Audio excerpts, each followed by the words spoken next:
think we'll just get started. We're expecting a few more. But we said we'd start at 6, and it's now, according to the clock at the back there, it's 5 o'clock bang on. So we'll get going.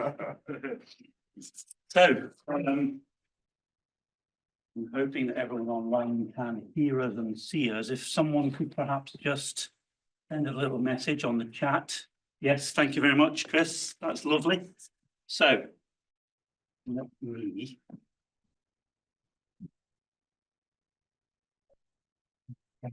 Here we go. Thanks, programme. It's April the 1st.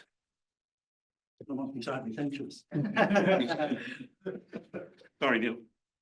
Couldn't resist. It's April the 1st, and that means that we're getting very close to when the new version of Cyber Essentials starts to kick in, which I believe is the 28th. More from Neil on that in a moment, I'm sure. But we thought it'd be a really good time for us to do a presentation on the changes to Cyber Essentials. Those of you who are already familiar with it, certified to it, whatever that might be, you will understand it under Montpellier. Yeah. But of course, all change this month, later this month, for anyone who's currently using Cyber Essentials. So Neil has kindly agreed to come along and talk to us about all of that. So the programme for this evening then is a couple of minutes waffle from me, very quick. Then over to Neil for around about 50 minutes, give or take, depending on how quickly he speaks, whether you interrupt him either online or in the room. But we have allowed a dedicated quarter of an hour or so at the end for Q&A.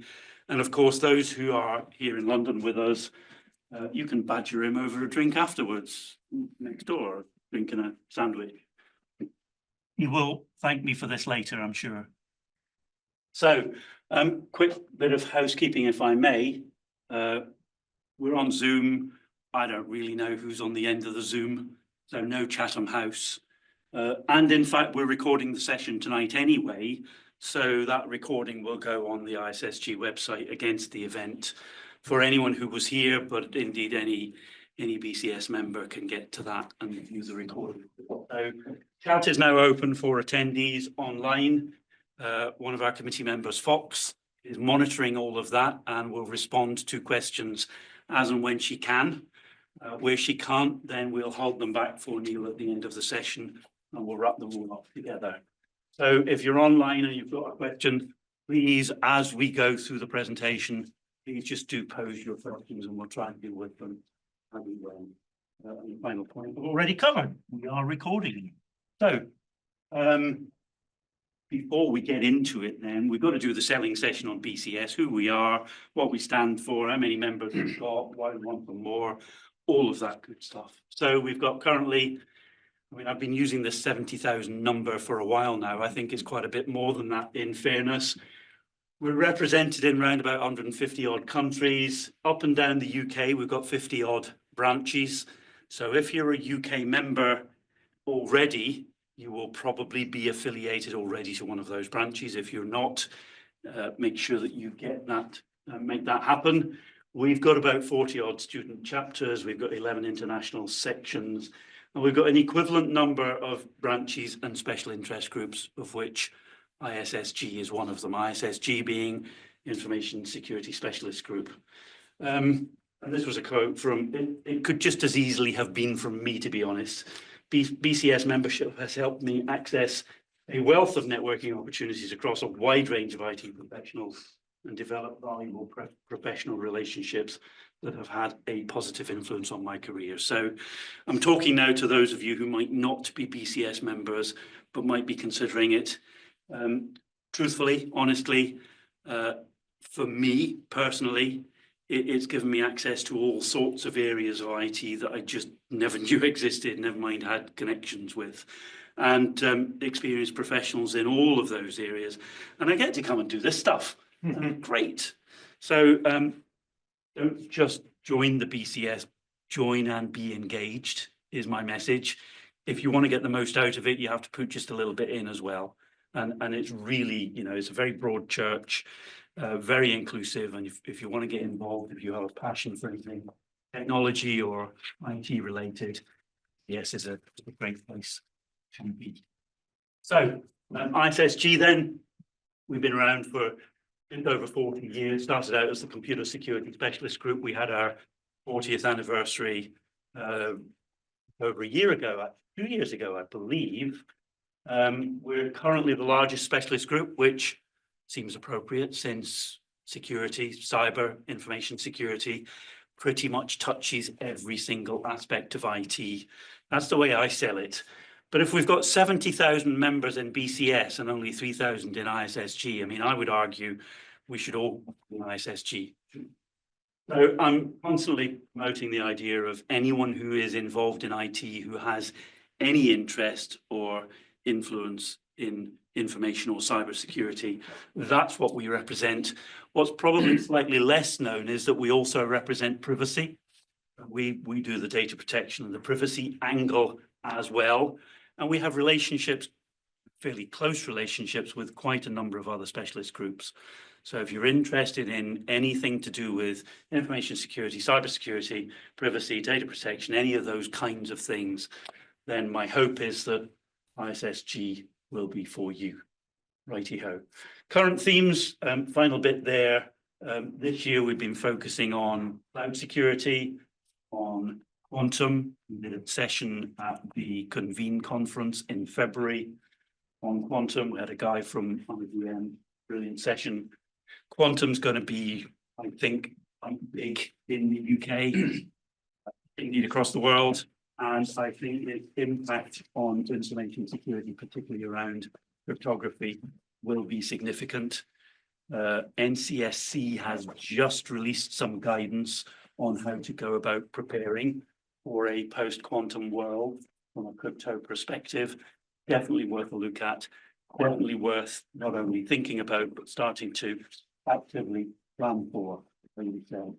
We're also interested in third party, we're also interested in AI and cyber.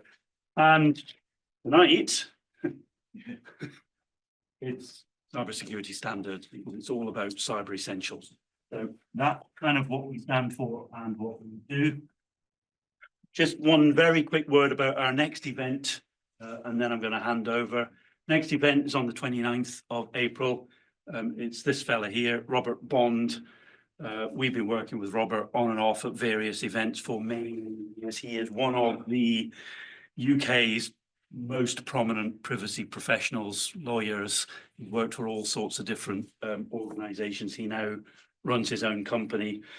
But he is going to be talking about not just privacy, but all the different assessment frameworks and regulations around, and trying somehow to stitch all of that thought together and make it in some way cohesive for us.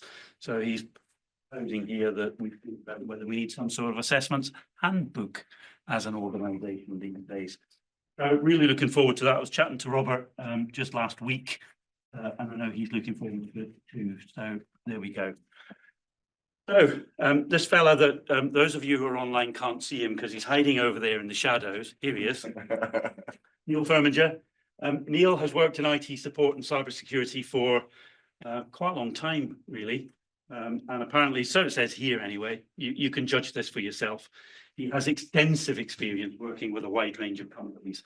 I know that because I bumped into him all over the bloody place. And he never goes home. He's always on the road talking about IASME and cyber essentials. So he is a very busy chap. We are tremendously grateful to Neil to us tonight. So he heads up cyber essentials for IASME. Really challenging job. Member of the IASME and NCSC Joint Cyber Essentials Technical Working Group. So he has influence on what goes into cyber essentials, as well as promoting it as best practice and talking about it to anyone who will listen. He works, as you can see, with a wide range of organizations, team stakeholders, certifying bodies to promote the technical strategy and to improve the awareness, consistency, accessibility, cyber essential. And with that, we go over to Neil, as long as we can get the chair on 30 o'clock. Looking good. Good. Thank you. I'm going to talk about my specialist subject, cyber essentials.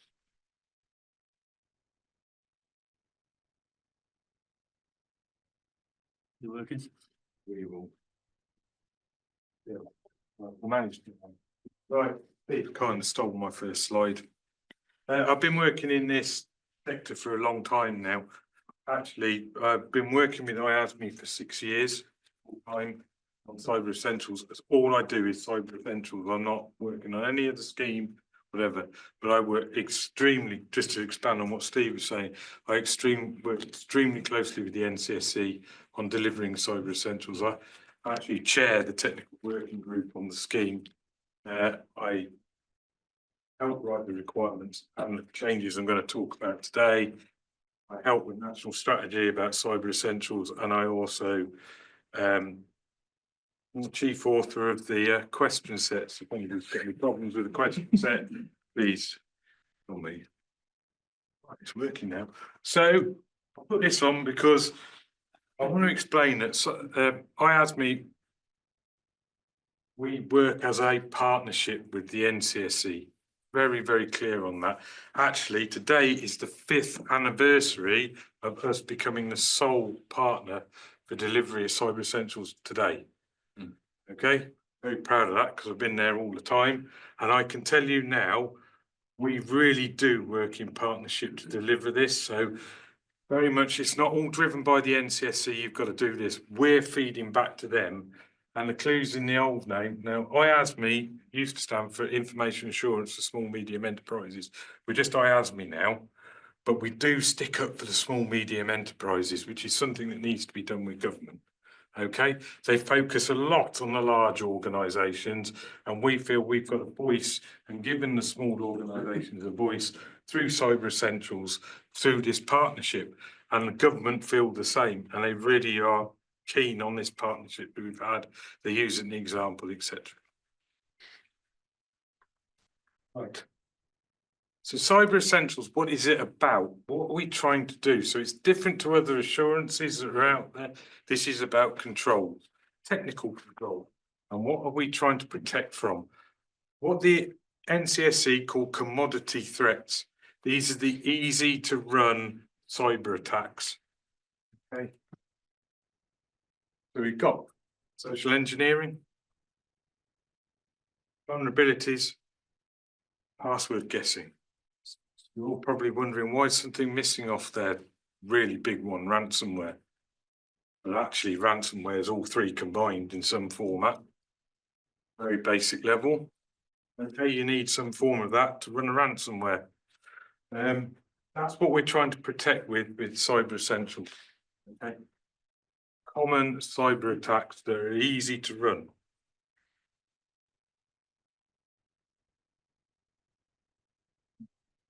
That's a new presenter, so I will get there in a minute.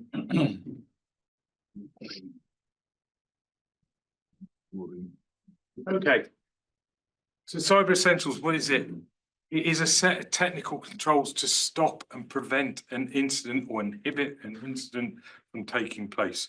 Make it a bit more difficult in some cases, sometimes completely protect.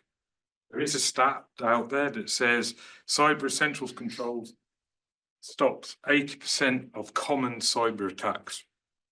That was a state from 2016. It was redone last year, and the research says exactly the same. Yes. I was just saying, sorry to ask at this point. Could you just tell us a bit about yourself, Neil, how you got into it? So you told us what you're doing now. Right. But just a bit of background. Oh, sorry. I'll go back if you want me to go back. Sorry. It is working. Just got some. So I worked in IT support for many years before this. I actually started as a break fix engineer, out putting sticks of RAM in, swapping hard disks out, all that lot 25 years ago, installing companies' first internet connections when these problems I'm talking about tonight didn't exist. Okay. I do a presentation on my whole career because I've had a very funny career. But I have worked in a lot of IT support companies and MSPs, but I've also worked in the banking and legal sector as well. I was actually at the law firm for 6 years. So you know, I feel qualified that I have had an extensive range. I work with C&I companies, I've worked with small companies out in the Cotswolds, etc. You know, all kinds, and it's surprising. So I've got a very, very wide range of background. Okay, so apologise for not doing that. So I've been working, as I say, with Cyber Essentials for this long period of time. The controls that are outlined in Cyber Essentials are based on threat intelligence and risk assessment carried out by the NCSC. That is something you have to bear in mind with Cyber Essentials. So many people say, why can't we make a risk-based judgment in Cyber Essentials? The risk assessment has been done on behalf of the UK by the NCSC. These are the 5 common controls that prevent a cyber attack, and I will talk through them very shortly. So the scheme is 10 years old, actually, with 3 months off it being 11 years old, okay? And we've been the sole partner as of today, 5 years ago, all right, 1st of April 2020. And it should be seen as the foundation for all cyber security measures that are out there. And you will see more and more. All the Five Eyes talk about it in all their announcements now. I've seen AWS and Citrix put it into their best practices. They talk about everything we do in Cyber Essentials. It is just seen internationally a lot more. We'll come on to the bit that is the most controversial bit of Cyber Essentials later. Right, so it's been going nearly 11 years. In December, we issued the 200,000th certificate. And we issued about 48,000 in the last 12 months alone.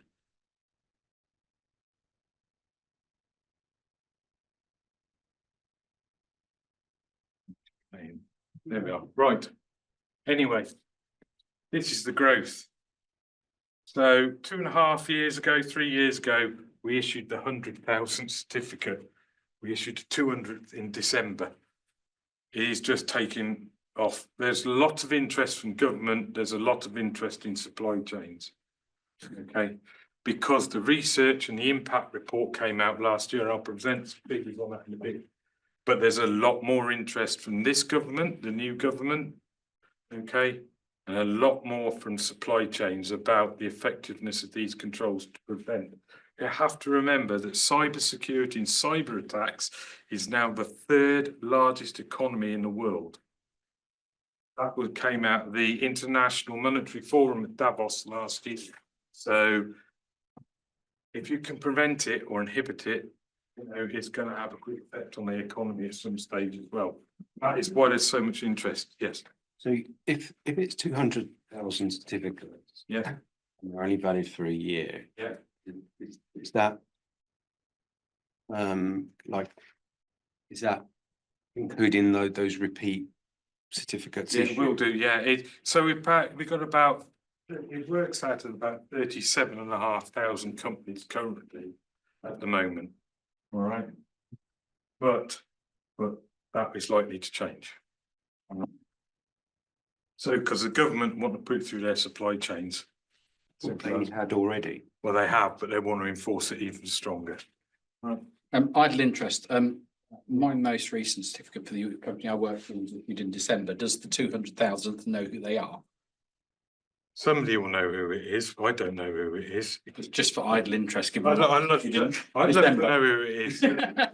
Is it the CE plus certificate or is it the CE? The figures combined. Self-issued. Yeah, combined. Yeah. Self-assessed.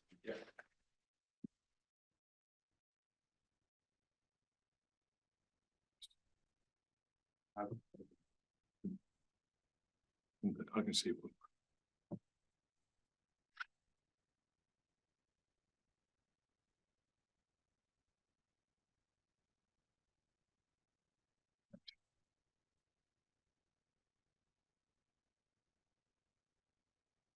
Don't normally have this problem, but tonight you've given me. Can I have an IT person? Oh, I am an IT person. I did say that. We've only had a room full of IT specialists. Needs a new battery. They're off and on again. Then tell them to turn it off. I'll contact you again. Yeah, that works. No, That's an infrared controller, other lights too. something is getting in the way here. Can't move the slides on. Everyone's thinking it, but no one's saying it, it's been hacked. And get rid of that. Let's try. This Did you get the USB plug-in that goes on the other end of that controller? Just stop. Sometimes the screen share from Zoom and Teams and what have you can interfere with the Yeah, it does. cancelling and resharing if it's possible. Very much Microsoft. We stop the share and start it again. Yeah, I think we need to. Apologies for this. That's all right. You've probably got the most understanding audience ever because we've all been there. We've all been there. Right. Hey, hey. Information. I don't know what's going on here. Right. So what is it? Certification. It's government backed. That's the important thing, right? It really is theirs. Let's go on to the important stuff. 5 technical controls. Right, right. There are 5 technical controls. I've been talking about these for 5 years. I haven't been talking about them for 25 years. That's the point. Cyber Essentials, really simple stuff. But the NCSE used to say on their proper website, they used to say Cyber Essentials is simple. We've got to take it down. Right? I think these are the most talked about things in IT at times. Really do. There's really simple controls, okay, that is available. Now, one of the things when we're looking at the changes to the controls, etc., and the requirements, can you apply it to a single laptop? That's our starting point. Simple as that. Or a single cloud service. You can apply all the controls to one laptop, and how you scale it up is what causes the problems. Or makes it harder, let's put it that way, right? So what we're talking about with firewalls, making sure you've got a firewall turned on, whether that's physical or software.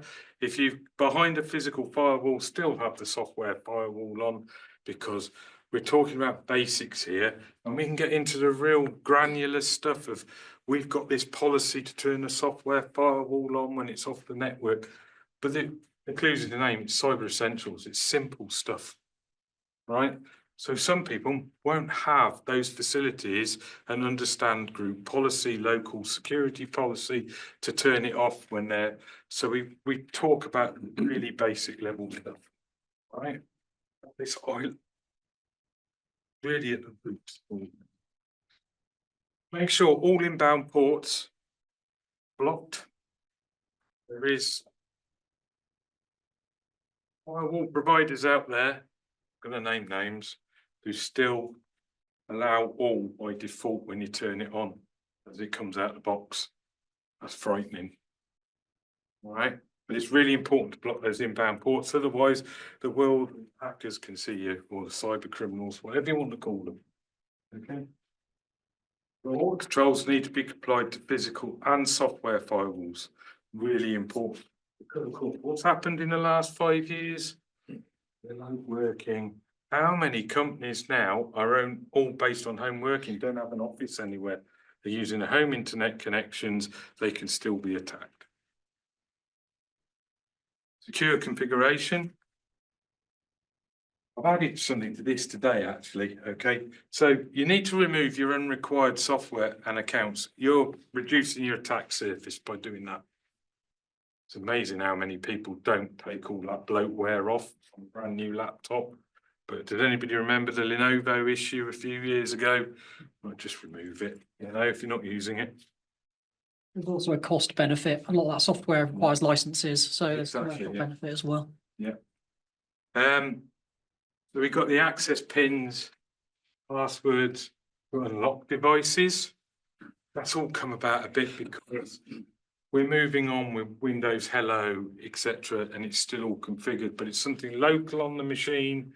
But it's still important because we had a crossover between passwords and PIN numbers, etc. You've got disable autoplay, auto run. That's slightly changed the wording coming up. It's more about making sure nothing runs when you download, etc. It's really important. And the one I've added this morning, no, in fact, sat out in the office around the corner, is set up compliant authentication methods for your services that are exposed to the internet. I've added this because of what's happened to Advanced. Yeah, and we've seen a nice little fine Advanced they've got. They're going to wish on that 5% of their estate that they had put MFA on it. All right. That is a control in Cyber Essentials, and it gets missed at times. But we will be pushing more and more on that because the NCSC will ask us to push. And we'll come on to more about authentication methods very shortly. Somebody wants to talk about security updates. Everybody knows this is about high and critical updates. You must apply all high and critical updates within 14 days of release by the vendor. This is tough, we know that. But if you take a Windows home machine, okay, you don't have a control over your updates. So the sole traders and the people who are using Windows Home are actually in a better position. It comes to when you start scaling up, and larger organisations struggle with this requirement. But there is evidence that the NCSC have that sometimes these are exploited really quickly. So if we go back to March 2021, I believe it was, there was an Exchange update where Microsoft, for the first time ever, said their email system had got major vulnerabilities, put it out in the press, BBC News, we're going to issue all this, here's the vulnerabilities. Well, they told the world, they told the hackers and the cyber criminals, didn't they? At the same time, 4 days, it had already gone from a complex attack, which is not in Cyber Essentials, to a simple attack. And on the day 7, it was running ransomwares. Okay. The speed of the turnover of how quick they exploit vulnerabilities is quicker and quicker. Okay. Just one point, Neil. I mean, obviously you've got 14 days there because you've got to pick a number, right? Now, we know that some of them can be exploited sooner than 14 days. So I guess it seems like a number which seems reasonable. But is there any revision on that number? Any revision on? You have no trouble getting days to short. You do. I think all the evidence out there, I wouldn't be wrong in saying this, probably points it should be a shorter period of time. It's got to be achievable with business. So we've got a state of 10,000 users. 14 days, we've achieved it. But you've got to look at those risk assessments and you've got to take that informed decision as to how quickly you want your CV.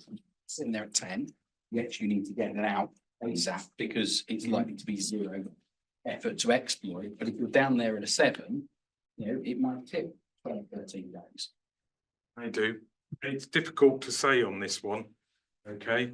Because we have this hard and fast rule. It's been around 11 years. So remember that there's often other controls, for example, anti-malware, which you'll come into later, which if it's being attacked, they might act as mitigations or compensating controls in that occasion. So it's a balance and a lot of change processes, as you were saying. If you've got to go through, effectively, if they're important systems or they're critical systems that need to be up 24/7, you might have to go through 3 or 4 different testing cycles before you can do that change.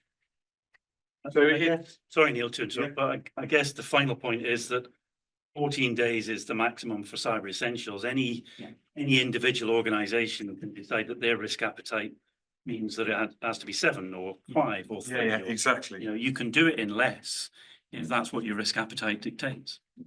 Yeah, it's just I was speaking last year at Excel. One of the guys on the panel was head of SRM. Some of them 50 engineers who all they do is answer cyber responses, and he says he's seen a shortening the. And that's what the NCSC is seeing it as well. Yeah, you know, things are being exposed a lot quicker. So there is an argument it should be shorter, but we've got 37,500 companies that we know are doing this. If we shorten it, are we going to stop them? Plenty of other companies just ignoring this and wanting longer. So we have it is the most controversial thing that people talk about in Cyber Essentials, and it's the one we have the most conversations about. but it's 11 years. If we went and changed this and lengthened it, we're gonna have an international community on our backs asking, why have you changed it? And I don't think there's any evidence to say we can lengthen it anymore. I think you're right, and I think also you look at zero-day exploits, it's about having your other compensating controls, it's about defence in depth. That's right, yeah. This is a maximum, it's not a minimum, you can go lower. Yeah. And we tend to, in our world, we tend to get it done within 7 days. And So I that's a huge scale. I think the important thing here is that was 11 years ago that was set. We are seeing the stuff, vulnerabilities exploited in hours now. They're made available. So the complex attacks that were difficult weren't in the remit of Cyber Essentials. Maybe a complex attack for 2 or 3 days, then suddenly it's been exploited and it's across the internet for the world to download and start exploiting. So it suddenly becomes an easy to run attack, and that's baked in the vectors that fit for Cyber Essentials about the threats. What about AI to exploit the attack? Contributing factor now? That start when we talk about AI and where that fits into this, it may be on the roadmap at a later date, but we're talking about the basics here. And I think sometimes what happens with Cyber Essentials is everybody thinks about AI, how's it going to affect it? Hang on, to secure your AI in the first place, you need to be doing Cyber Essentials. Although AI may help with it bringing down the attack length. It may do, yeah. Yeah, eventually. Yeah, we know, but that's something that we're perfectly aware of. But the point is, from my side, I want to get as many people, companies doing the controls first place. Like all risks, it's balanced. Yeah. We could say it's 3 days, no one's going to sign up. We could say it's 21 days and everyone's going to get You can also use AI in the opposite way, which is to reduce the time to detection. Yeah. So, yeah, those tools are not unique to hackers. They're also very useful in the defence. Right, can I move this on a bit? Because I want to talk about this one. This one, right? Patching security update, vulnerability fixes. I'll come on to that in a bit. Access control. This is the one that all the changes are happening about very, very fast. Okay, access control, user access control. All right, use a standard account. This is simple stuff, but the arguments we have over this. Use a standard account to do your day-to-day activities, Word documents, Excel, email, etc. Surfing the internet. Don't do it with admin rights. That's exactly what they're after. Okay. Admin accounts must be controlled, limited, etc. All very sensible stuff, yeah. Shared accounts not allowed. I've added that today because we keep getting asked. Shared accounts allowed. Shared accounts are not allowed. All right. We're talking about. We have lots of arguments about shared accounts in admin with IT services companies and managed service providers. But who wants an account that 40 engineers can have access to? You want the limit, who has it, limit the passwords, etc. There's such bad practice around this still going on that we're made aware of. Okay, but we want to promote best practice. Each admin should have their own individual account.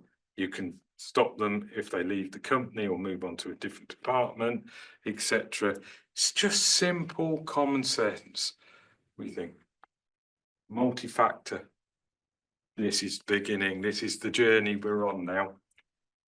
Okay. Multi-factor is now the default way to log on to everything. We are going very fast away from username and passwords, and Cyber Essentials has to move very quickly.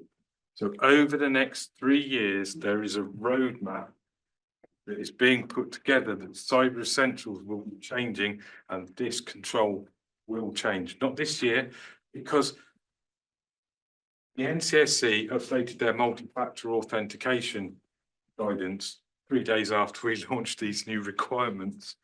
And there's new things about passkeys. It's national policy from the NCSC that they want the UK to be the fastest adopter of passkeys in the world. Make it the securest place to work. What's good about a passkey? No password. There's nothing to guess. Okay, it's a lot more secure. So you can read blogs coming out all the time by the NCSC. I think they started in January with their first blog about passkeys and where it becoming national policy. It is being driven from the technical director, and it's being progressed through the NC. It's one of their top priorities. Okay, along with driving the growth of cyber essentials. So ultimately, we're using the principle of least privilege. Vital. We're not using just in time or using the principle of elevation, of elevating a standard user account. We want least privilege. We want two separate accounts being used. There are various systems out there, and we've had discussions with the NCSC. What is a sensible time to elevate the privileges of a standard user account? And their experts are saying, the subject matter experts are saying the NCSC, even though they have to issue guidance on everything, there is no sensible time to elevate somebody's privileges. You may not know what the end user is wanting them elevated for. All right? So we promote the use of least privilege. You will see that on all these announcements. They talk about least privilege everywhere. I've seen more and more talk about least privilege than you in the last couple of years, because it works. Malware protection. Have some malware protection on your laptops and desktops. Make sure it's configured with best practices with the vendors. Okay. If it's a mobile device, you need to have approved applications and monitor those applications you're using. Right. So we have upcoming changes. Right, it goes live on the 28th of April, and I'm going to start talking about them now. We did issue them in September. We wanted to give people a lot more notice about it. What are those changes? So we're talking a lot with CE+ about scope, sampling and segregation. We're talking about security update management. I'm going to come onto a slide in a minute and it will explain it, I hope. And then of course, the thing we've got to do is user access control. We have to talk about passwordless systems. They were known as passwordless when we started doing these requirements, okay? So we've been talking about these requirements for nearly 2 years. That was going to be released and come out on April the 28th. Of course, the terms changed. It's now passkeys. So it's already a little bit out of date, okay? Passwordless authentication. So we're talking about methods. So really what we're talking about is the Cyber Essentials now recognise that passwordless about passkeys there, they will be accepted now. There was no mention of this in the previous versions of the scheme at all. There is now. Okay, so we allow it. We still allow username and passwords with multi-factor. But we're talking about passwordless systems here, and just really more than anything, it is adding passwordless to the scheme. So although you're introducing it now, would you have accepted it by organisations that had already adopted it prior to the scheme change? Since September, yes. So before that, you would have refused certification of an organisation that was adopted? I don't think we would have. This is the problem. The Cyber Essentials has to adapt and whatever. It probably doesn't. Sometimes it can't adapt at the speed that certain people would like. Obviously, we have to make informed decisions and wait for the NCSC to do their research and put on their policies. So we are criticised now and again for it, perhaps not keeping up, but there is very good reason why. Right? We shouldn't. Nobody should be penalised for using passwordless and shouldn't have done in the past. All right. So it's part of a 3-year roadmap. So there's many forms of passwordless. I want to talk about this. This is security update management. Okay.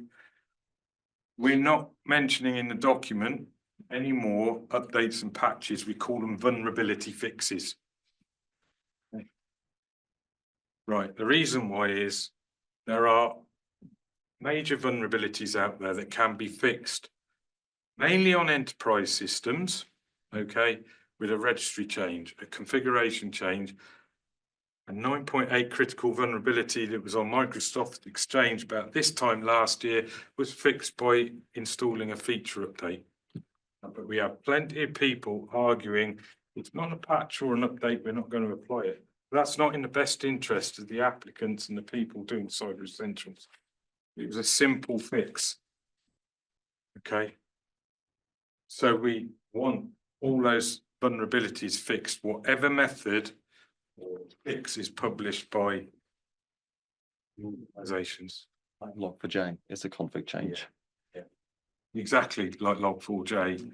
Yeah, this one was Exchange. It was a 9.8 on Exchange 2016. And all you had to do was go in and put this feature update on. And it wasn't a complicated reboot. It was very simple or whatever. Bang, your Exchange was suddenly fixed. But we had plenty of people saying, well, it's not a patch or update, it's just a play on words. We're trying to do the best for organizations. So that's what this changes. But we have seen plenty of vendors starting to do a lot more configuration changes, registry changes, etc., to fix these vulnerabilities. So let's cross over into that secure configuration pillar that you were talking about as well. A little bit, but we've lumped it in vulnerability fixes at the moment because it links to the vulnerability scoring. Okay. Yeah. I want to talk about scope. I don't do this very often. Scope is the hardest thing in Cyber Essentials. Okay. These are all the devices that are in Cyber Essentials that are in scope. Please, there's no printers, there's no telephones, right? They're not in scope. I mean, voice over IP telephone systems, they're not in scope. These printers are not in scope. Not until the NCSC tell us we know. Need to put them in because I've seen it for the incident management. Scope is actually, got it on my next slide. Scope is all about asset management and network segregation. Right? You can't put these controls in if you're not doing quality asset management. Simple as that. Any cybersecurity plan, you must understand asset management. I bang on about asset management all the time. I think there's people at the NCSC, there's people I do presentations for sick of me saying asset management. First thing any organisation should do. Any IT company takes over a new client, do the asset management first, and then you know what you're looking after, etc. Asset management is absolutely key. How many of these organisations have had high-profile attacks? Actually, at the end of it, found out their asset management's way, way out of date. Okay, simple stuff. All Cyber Essentials is simple. I think it's simple.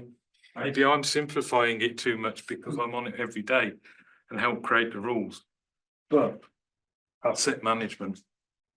Okay. Cyber Essentials is all about putting technical controls in, nothing written, no policies, not like an ISO 27001 audit or anything. This is different. They're all different. This is all about technical controls. Yeah. All devices in scope must have a supported operating system. If it's not, segregate it away and take it as far away from the internet as possible. All right. Network segregation. The NCSE use the term subset, but the one thing I see directors talk about is network segregation and how effective it is. You want to work out how not do network segregation, or not say that, not do network segregation, or why you should do network segregation. Look at the attack in Sony in 2014, where everything got stolen, all the films got stolen. Yes. Generally, we use the term network segregation for zero trust networks.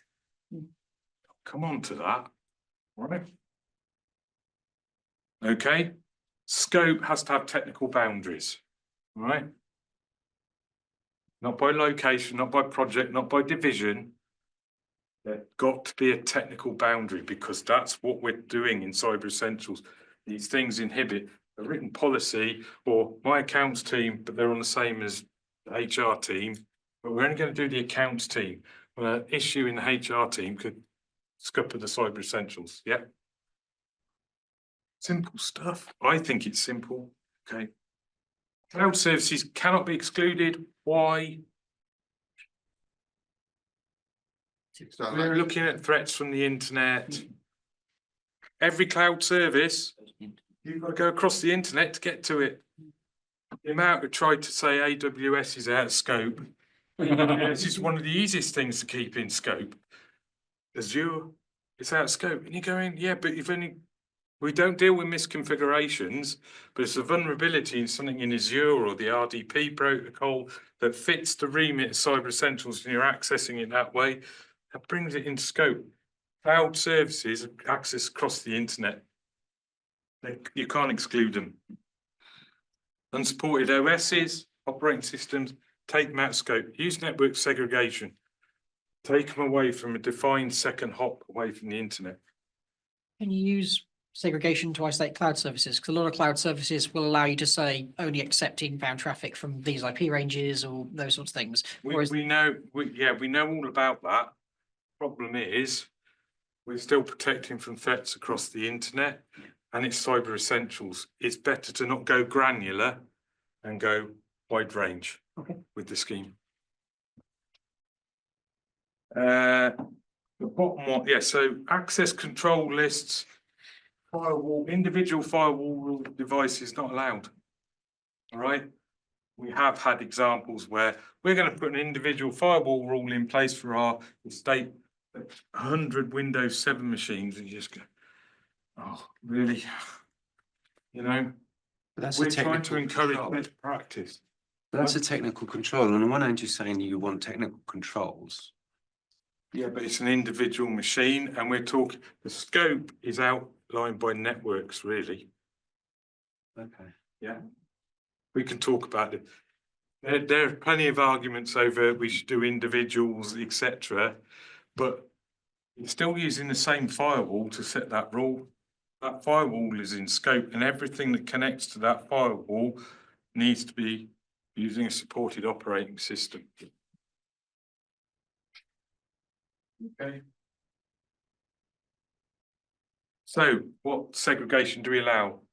Separate firewalls and VLANs. Okay. I meant ESXi virtualization.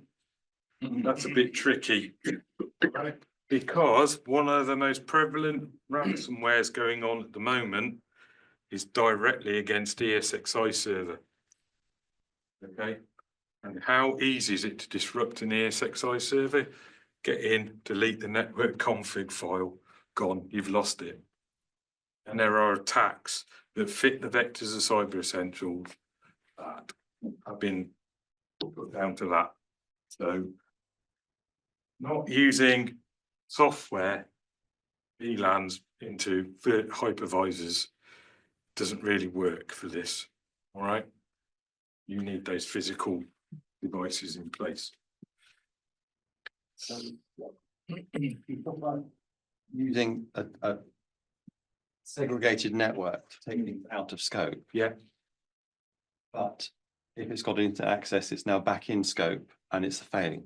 No, I can talk about this afterwards because I'd say scoping is complicated, Yeah. all right, but it's the basis premise. I could talk to you about it afterwards. We could debate it for an hour, 2 hours, 3 hours, no problem at all. But I'm happy to have that discussion in a bit. So the basic rule of thumb, if a subset doesn't, so we use a subset term. If you want to take things out of scope, doesn't have internet access, you can still get whole org, whole company certification. You have a subset that has internet access with legacy systems on it, okay, and it's exposed to the internet, you've got to exclude it from the certificate scope. Okay. Yeah. Makes sense? That's yeah. Oh, okay. Yeah, that's the point. Actually, it's probably needs underlining that you scope what you're getting Cyber Essentials for. Yeah, yeah. It may not be the whole company. It may not be part of the network. Yeah, that's a bit of an issue is that some people think it's always got to be whole company. Mm.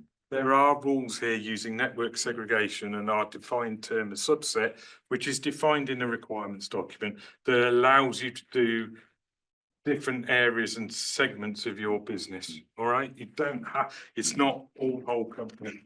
But happy to have those discussions with me and my team. That's 27K, yeah. So why Cyber Essentials resilient to online threats? There's evidence, there was an impact report run by DCIT, the Department of Science, Innovation and Technology, issued last year, showing you the impact of Cyber Essentials. Give you some figures very shortly. Provides funding opportunities, C&I contracts, government contracts. We are seeing it in private sector contracts being used as supply chain assurance, right? Because there's really good stats to say how effective it is. And finally, let's remember what happened with Advanced. The ICO look at Cyber Essentials compliance whenever they're looking at a data breach that's reported to them. Without calling it out last week, with Advanced, they might as well said 5% of your company wasn't conforming with Cyber Essentials, but they have openly fined British Airways and Cathay Pacific, calling out they weren't following Cyber Essentials. Do the cyber insurers like it? I'll come on to that.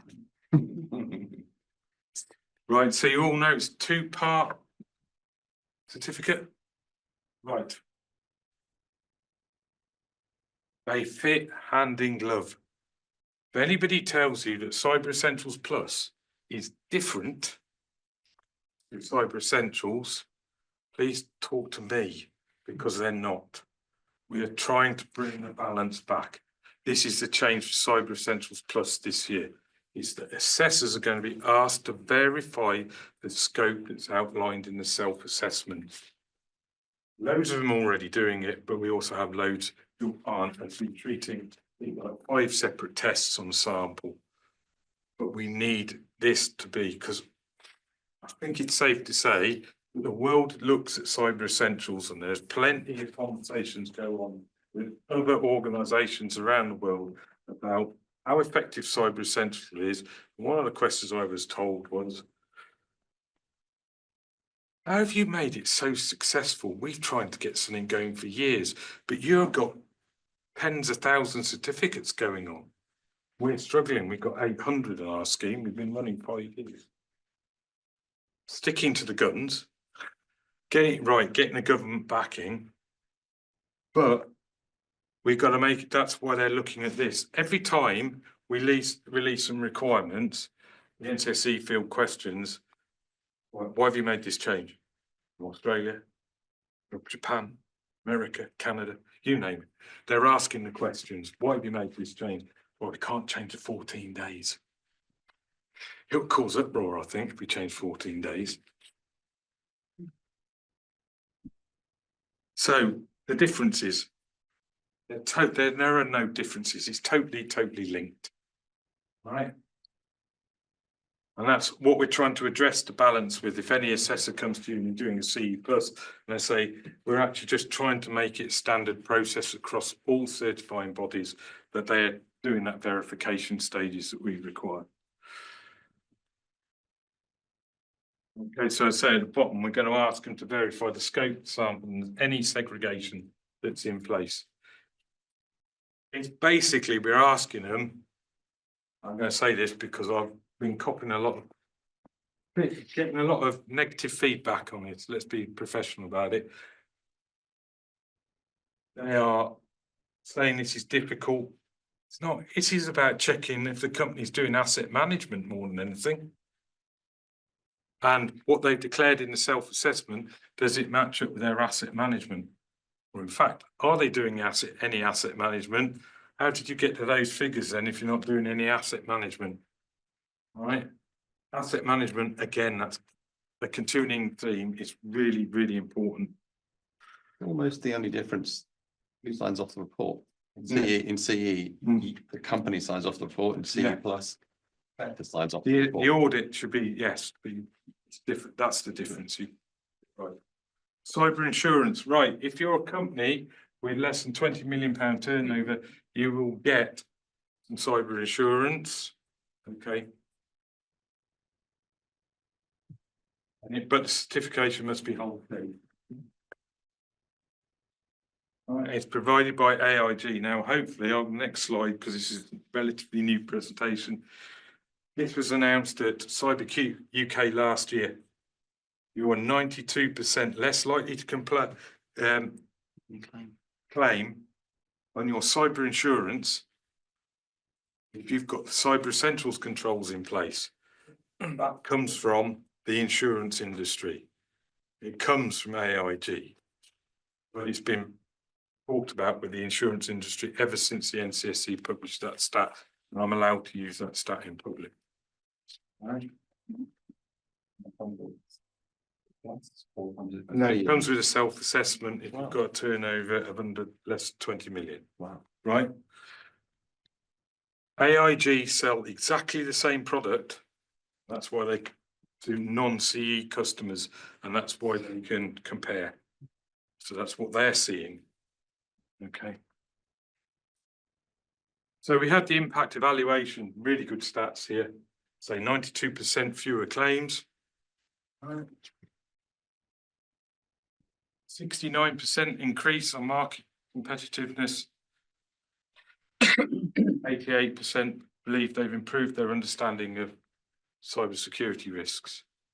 It's basic stuff, but it works. And there's a real world example. At the bottom of here, so I said about supply chain, loads of stuff about supply chain. All right. We're going to hear more and more about supply chain coming from government. They're going to have a real push on this. Okay. St James's Place, the largest wealth fund management company in the UK, got 3,000 financial advisor firms providing their services. 3 years ago, decided we've got so many problems we need to do something about this in our supply chain about cyber incidents. And they dictated you must get CE+. They have all those financial advisors have renewed for 3 years on the trot now, Cyber Essentials Plus. They have seen an 85% reduction in their supply chain of cyber incidents because they've told them to adopt Cyber Essentials. James Place. Yeah. There's a case study available online with the government department. Yes, St James's Place, 3,000 organisations they've asked. Do you have any stats, Neil, on the percentage of self-certs that fail the plus the first time round? That's the advantage of doing CE+. I think if you spoke to the assessors, they would say they find lots of vulnerabilities, but isn't that a great thing when you're doing the CE+ and make CE+, the whole journey of CE+ such a valuable journey? It makes companies realise perhaps weren't in the place where they thought. Yeah. But we get repeats, lots of repeats. There's huge growth on CE+. The numbers have doubled in the last 18 months or so, 2 years, of the amount of CE+. That's the bit we see keep going up. Where can you get advice? I'm running a little bit on time with all questions and whatever. Cyber Advisor. There's a Cyber Advisor scheme out there. There are experts in Cyber Essentials. There's about 100 advisors at the moment, but there's a big push to get more. Right? You can get loads of information on the IASME website and the NCSC website about this. We've been running it for 2+ years. Yeah, and it's being used, and Crown Commercial Services are pushing the use of cyber advisors as well as the NCSC. We've got a readiness tool which does a bit of gap analysis about various parts of Cyber Essentials and whether an organisation is ready to do Cyber Essentials. That's free, available on the IASME website. I want to rush through a little bit because I want to get to this one. Cyber Essentials Knowledge Hub, new resource, came out February 2024. Written at IASME, based on all the NCSC, this is your de facto place to get Cyber Essentials knowledge without going to a certifying body. All right, we cover loads of stuff in it. So specific advice about the 5 controls. Operating system support, right?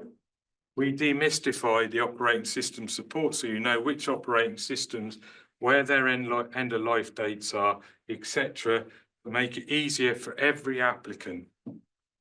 We literally, one of my guys every Monday morning has to sift through a load of URLs and look if anything's changed. Okay. And we've set a rule about iOS as well, which got complicated yesterday, but okay. So Apple has always been a bit of a problem for Cyber Essentials. Okay, they don't have a standard program for the iPhone operating system. We've looked at it the last 5 years and the support changes and varies all over the place. Recently, we've said we're going to do the current version and the previous 2 versions. Okay, because that matches their supported devices. All right. That's to try and make that journey easier rather than us having to keep changing the rule on iPhones every year, because we just don't know what the exact position is, because they don't publish an end of life date that fits the operating system. Whereas everybody else, we publish what we can, it's got a date associated with it. So we know about, one of my slides is coming up, but might get to. Let me know that Windows 10 is all finishing on October the 14th. Everybody in the room should shake their heads. Yeah. Really worry about it. All right. There's so if we issue new advice about how to apply something in CE, we'll be doing scheme advisories in the Knowledge Hub. Lots of advice about scope with some diagrams. We try to demystify a very difficult project. We have sector-specific guidance, charities, finance, education. We will be expanding on this. Okay. It's all basically the same stuff, but it's written in a language that those sectors understand. Legal, the difficult sector, they don't understand. Maybe we don't use the correct terms or whatever for them. So we rewrite some of our guidance to help the sector, because we need that board level buy-in. They're not technical people. So we've got to write the advice so that board level people can understand it. Okay, right. This and the final bit we can get lots of advice is our certifying bodies. The last count, we cleared 400 certifying bodies. The last I saw yesterday. Hey, it's a big milestone. 5 years ago, it was about 120. It was about 200 assessors 5 years ago. Now, 1,000 plus. Hovering around that, it varies, but it's a lot closer to 1,000. There's loads of experts out there about Cyber Essentials. This is my final slide. I've been doing this for 2 years.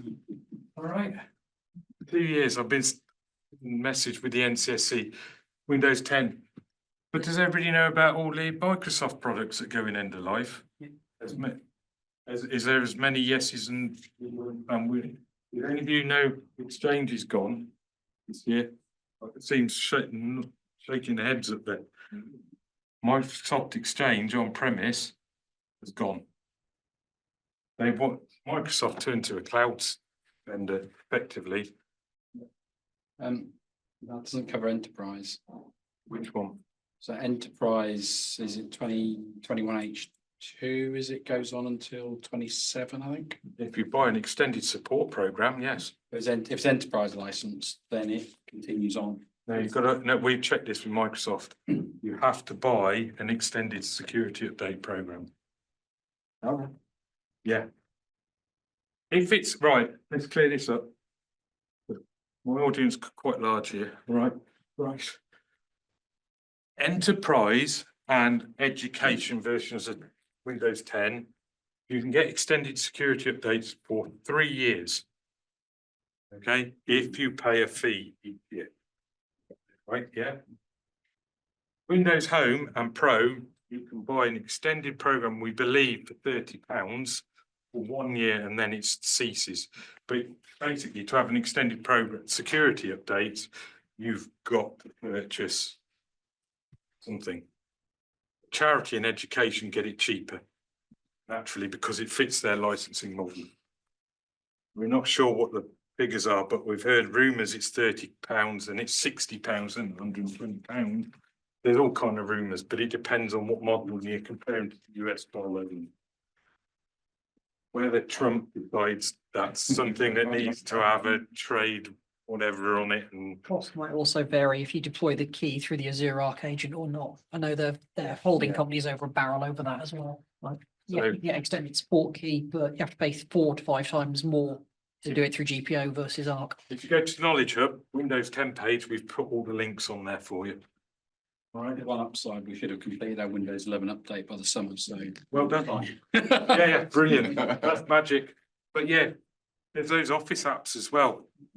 Remember, 2 of them, they've only put the life cycle for 6 years. Not 10 years like it's normal with Microsoft. Those 2 are 6 years. It's very clear. We have put this list on our Knowledge Hub because there's a huge amount of Microsoft stuff. They're just the common ones.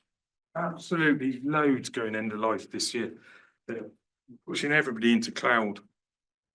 Right. All vendors are going cloud, aren't they? In one of the earlier slides, you mentioned about insurance claims reduced by 92%. Is there any view of insurance premium reducing because of having cyber essential certification? I didn't catch the end bit. So is there any evidence of insurance premium, cyber insurance premium getting reduced because of having? I can't comment on that. That's something that the insurance industry would have to talk about. But I have to be careful about talking about insurance. Yeah, because we are claiming there that the 92% are not claiming. Yeah, we can use the stat that I can say that it's effective. That's the only thing I can talk about that after when it's not being recorded. Why I can't talk anymore One thing I about. can say about insurance is you're not supposed to tell anyone that you've got it. Otherwise, it can invalidate it. Yeah. Anecdotally, I've definitely seen insurance refused to companies that don't have C. I think if you look at your questionnaires you get and map them against some of the things that Cyber Essentials require you to do, they're generally the things they're looking for. Yeah. I was talking about mappings. Gentleman behind you talked about zero trust. Zero trust is not an exclusion for you not to do Cyber Essentials. I implore any of you who wants to use zero trust, read the NCSC zero trust model. There are 6 controls in there. Only one of them's missing from Cyber Essentials, logging and monitoring. Everything else is in the zero trust model. It's Cyber Essentials. You need to know your assets. You need to know where your boundaries are. You need to have good user access controls. You need to be updating. You need to have malware protection. And you need to have a handle on your end user devices and the secure configuration of them. That is all part of the NCSC zero trust model. One of the easiest decisions in the last I've been involved with help because about 5.5 years about writing requirements now. One of the easiest decisions we ever had was we talked to a load of the people involved in the NCSC about how it fits with Cyber Essentials, and the quickest conversation, and we clarify that, we have some very, very in-depth discussions, all right? I have an hour and a half of the technical working group every week, extremely in-depth conversations. The conversation about zero trust with the zero trust team at the NCSC, we put 4 or 5 weeks of meetings aside, lasted 5 minutes. Because they'd done their own mapping, we'd done our own mapping against it. And we just said, oh, it's all part of it. And that was it. There was no technical discussion. Zero trust, when applied correctly, you need to do Cyber Essentials. If you've got any IT system, anywhere, any amount of devices, at home, anywhere, do Cyber Essentials and you'll be a lot better off. That's it. Yeah. So one of the drivers for Cyber Essentials is government contracts. the fact that it's valid for a year Mhm. causes organisations an issue in that if they don't pass it subsequent years, they're in breach of their contract. Yeah. Is there any view of adopting a grace period to recertify? Again, that's not a decision I can talk about because that's a it's the procurement team's decision. I know there's been a problem. We've worked with Crown Commercial Services a little bit on this. They weren't checking and didn't realise it was a 12-month renewal and they were doing 3. So that's caused a bit of a problem for certain sectors where they've got to renew every year. There are no plans that I'm aware of to expand that. It is going to be a 12-month renewal. Yeah, I haven't got a problem with that. Yeah. I just feel that it's not going to be a 12-month because you can't take it to the 365th day and recertify at that point. Yeah, So it's going to be. We get a lot of feedback about this, but that's the decision that's out of my hands and out of the IASME. We'd take it to the NCSC and talk about it, but there's no plans to move from it that I'm aware of at this current time. It just seems a bit. That's a very political answer. Yeah, but I can't possibly comment on. You talk about all the technical controls and everything. I just think that. I think it's arguing in the margins, isn't it? You're looking at, are you doing that continuously throughout the year? If you are, you can renew on the 364th day, and whether it's the 364th or in a leap year, the 365th day, if you're standing behind what you're doing, you shouldn't have to worry about that day when you pass. You can do all the pre-assessments, you can work out the day. It's about boxing clever. If you're only doing it when you come up to assessment, of course you're going to be worried. And I've sat there and watched some of our suppliers, and it's patently obvious they only do it when it comes up to assessment day. And that's why they're sort of arguing in the margins. It should be a continuous process. We've got 1,000, 1,500 sites across the country. We've got 10,000, 12,000 end user devices. We've got 10 to 13,000 staff, and we've passed successfully for 3 years on the bounce without a problem. So if we can do it at that hyperscale, it is possible to do it. You just have to embed it. And you've got to have, you've hit the nail on the head. It starts with your asset register and it's understanding what you've got and you put your roadmaps and plans in place. Yes, it's a challenge, but it's because it's absolute controls. And I hear the argument between 27001 and CE Plus. CE Plus says you will do this. ISO 27001 says I'll put some really cool compensating controls in place, which actually when you get under the hood of them, because you've only got the SOA when you're looking into trying to assess, you don't know how bad it is. Then you get behind the scenes and go, whoa, whoa, whoa, how have you got a Windows 2003 server still in your environment on the internet and you've got ISO 27001? Oh, well, we've got a firewall that's going to filter the traffic. Upgrade your system. It's Windows 2003. It's a little bit like taking your car for its MOT and, you know, not checking the lights and the wall and stuff before you go. Yeah, it is, but that's if you've got a single car. If you've got a fleet Yeah, I of cars, appreciate- it becomes a bit more complicated. It's also the cost. It is a matter of scale. No, I'm not denying, you know, I'm not taking away from what you said. It's true. But I just think that the big organisation, it's not addressing the complexity of those organisations. I mean, I've seen it in one big organisation where I think it was painful 1 year. And then all through that following period, they just got better. And so that because they knew they wanted it again and again, because it was their part of the contract.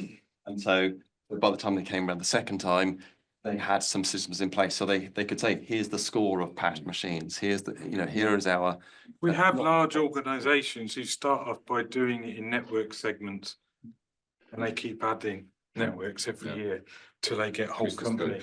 And just keep increasing the scope.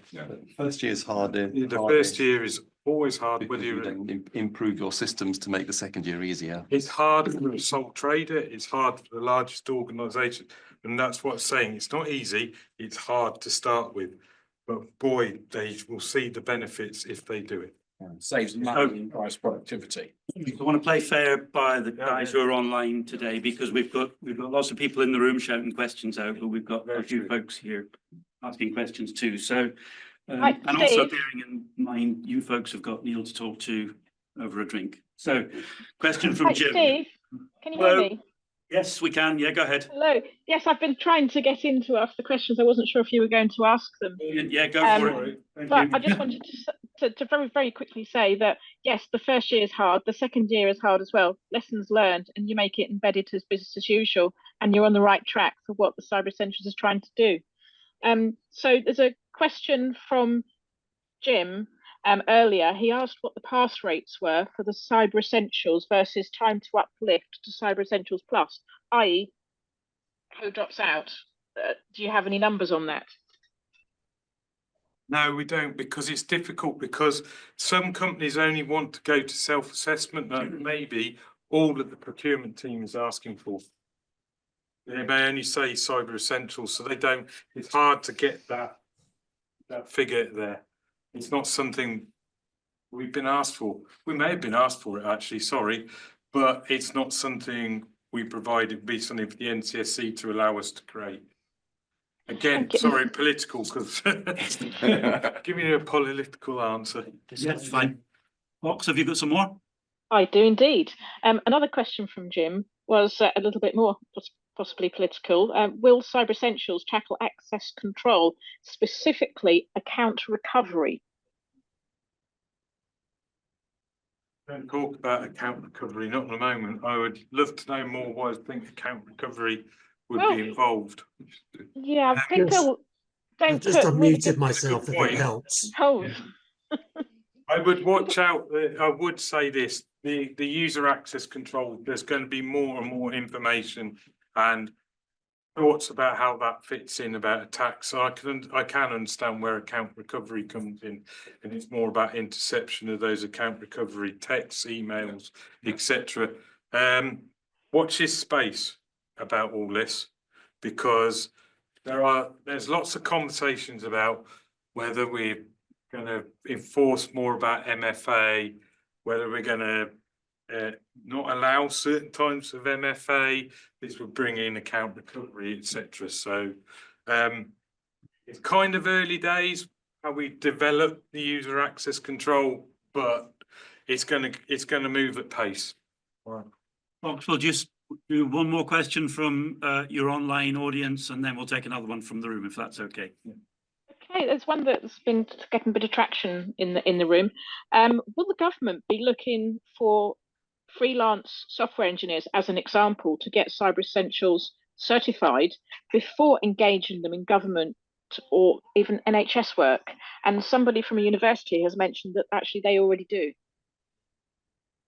There is a software developers code of conduct coming out this year with DCIT, if it's not in the wild already.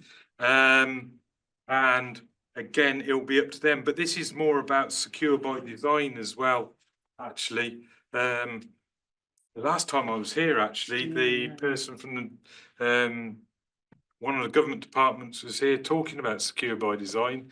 I think what you'll see is that Cyber Essentials will be brought into more of the other schemes that are about secure by design, this software code of conduct. We've had this developers code of conduct. It's come up in Cyber Essentials. It comes back to, they'll be looking at what happened with Advanced, and I should imagine what happened with Advanced in the ICO will start pushing developers. We have an awful lot of conversations about developers in Cyber Essentials. It's one of the areas get the biggest pushback, because developers like to develop with local admin rights, and we'll have a lot of robust conversations. But I think in the software code of conduct, or I don't think that's the correct name, but they are talking about developing without local admin rights as part of the process. So they are trying to embed cybersecurity. So it's likely there will be a link. Yeah. Someone in the room? Hi. You talked about having a 3-year discussion and plan for rolling things out. How much of that is public, so that we know what's coming before you say? We will make as much as we can public. Problem is so fast moving, this thing about account, you know, we will make it as early as we can. We'll try and do a 6-7 month window before the changes. But this year's Willow change, that's the Willow is the question set. Okay. We gave 7 months' notice. That's the first time. Normally, we were allowed to do 12 weeks. So we're influencing change on the NTSC. You've got to give people more notice. Okay, we will get stuff out there as and when we can. One more from you, folks. Oh, yes. Tim, who's on the call, who's on our committee, has a very small question, if you wouldn't mind. Hello there. Yeah, I've supported several organisations of different sizes through Cyber Essentials several times, and I suppose my question is really with the very small organisations, particularly owner-managed ones. Some of the questions talk about things like roles and role changes, and of course that would happen in large organisations, but in small organisations you don't necessarily have roles. You have jobs, and people get given their jobs by the owner-manager, and the owner manager might be the admin and gives them their access rights. So some of the responses from the assessor are asking the small business to almost invent things that don't happen. You don't have roles, you don't have people changing roles. People might join the organisation, leave the organisation, but they're not going to have role assignments. And it is going to be least privilege because that's in the interest of the owner manager, just to give people their access rights. But some of the language that's asked in the assessment almost assumes that they're larger organisations and they have constructs which just don't exist in small organisations. Is there anything that could be done maybe in the guidance to your assessors to make them more understanding of small businesses that submit on the basis of how they are?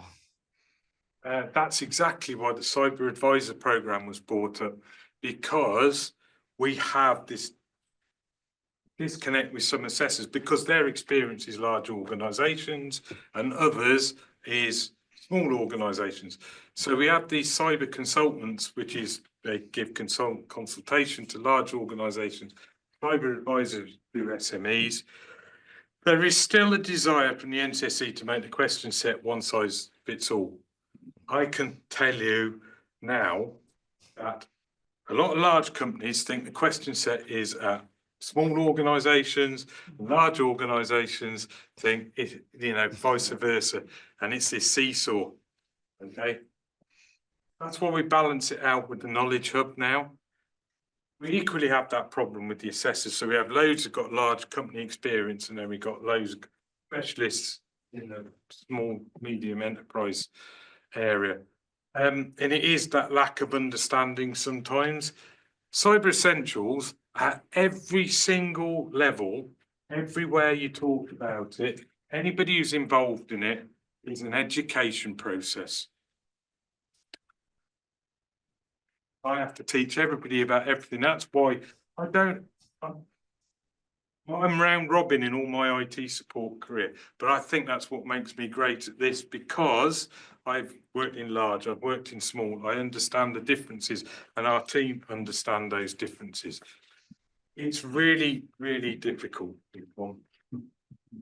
It is incredibly difficult to get the balance right when you're trying to protect the whole of the UK from your sole traders to the very largest organisations. It's what makes my job challenging, why I love it, and that's why I love talking to you guys, because I don't know who I'm talking to today. You could be some really large companies, you could be very small companies, but we all have the same problem trying to protect. And something I know it's at Steve's heart as well, because I've seen him talk about this, is the use of language in cyber and IT. We have to stop using acronyms. We've got to start talking at the right level. That's why we will look at what's with the question set. We will look whether we can do it, but that's where our knowledge comes in. Knowledge Hub comes in, because a lot of the advice is written by a non-technical person trying to change it. We are trying to change things in this and give more advice for people. Really difficult, but a great challenge to have. Thank you.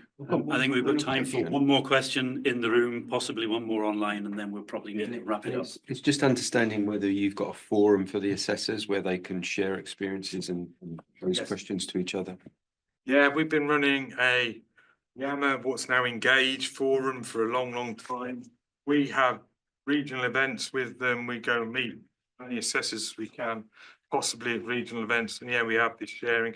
So this year's requirements, and I didn't mention this, there were assessors involved in this year's requirements. So they know how it works, very experienced people who get lots of experience in different organisations having into the process this year. There's a LinkedIn group. And there's a LinkedIn group. We've got 4,000 members or something on there, and you'd have seen me answering some of the questions. Okay, just before I go back to Fox, there's one comment here that I thought was quite interesting from Bruce. Okay, so there's two folks who don't find it as tedious as it seems. I'll put the effort in and give it a whirl then. Thanks. Fox, you got another question then for us to close on? I do, and it might be a pertinent one to close on. Neil, so many people are going to be jumping and probably already started to jump on the Cyber Essentials assessor bandwagon. How will IASME police this and support banning them for bad behaviour? We already do. We moderate, okay. We moderate, and we have to do this part of the contract, a percentage of assessment in full.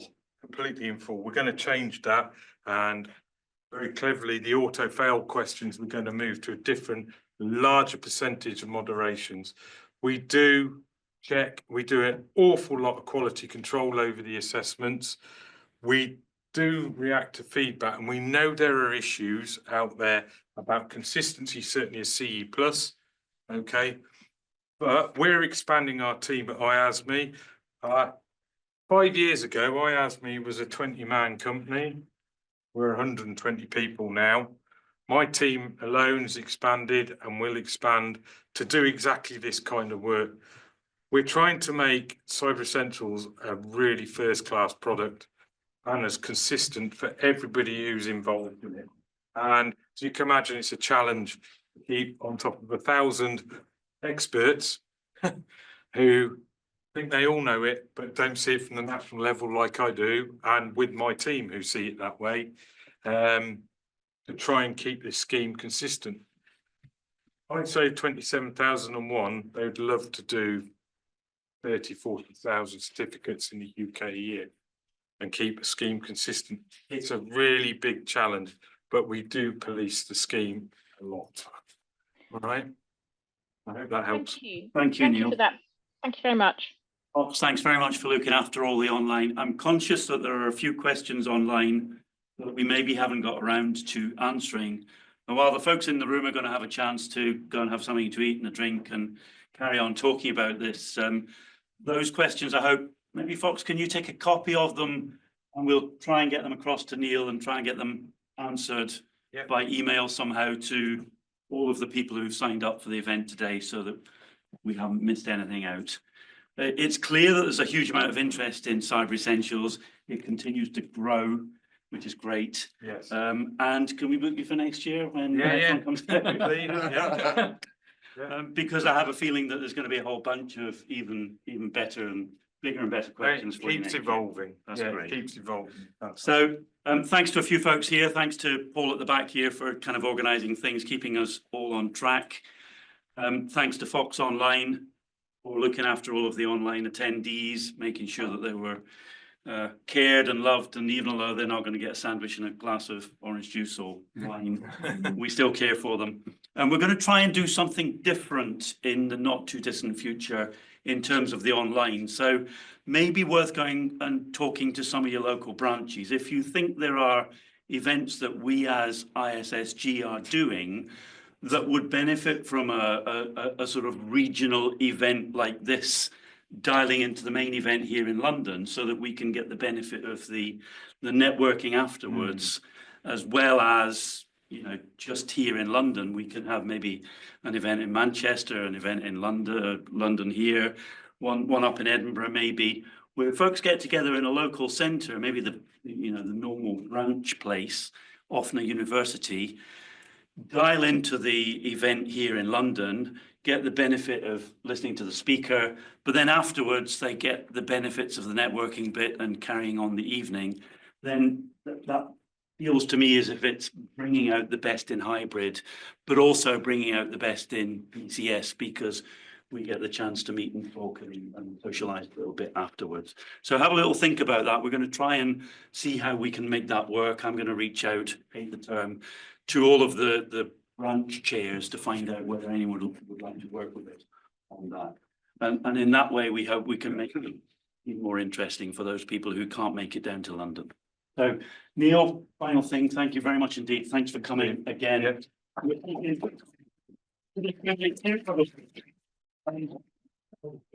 Probably sooner than that. And in the meantime, those folks who are here in London, thank you very much for coming. We've got some drinks next door. Those of you who are online, thanks very much for participating. And we hope to see you all again very soon. Thank you very much. Good night. This was actually very.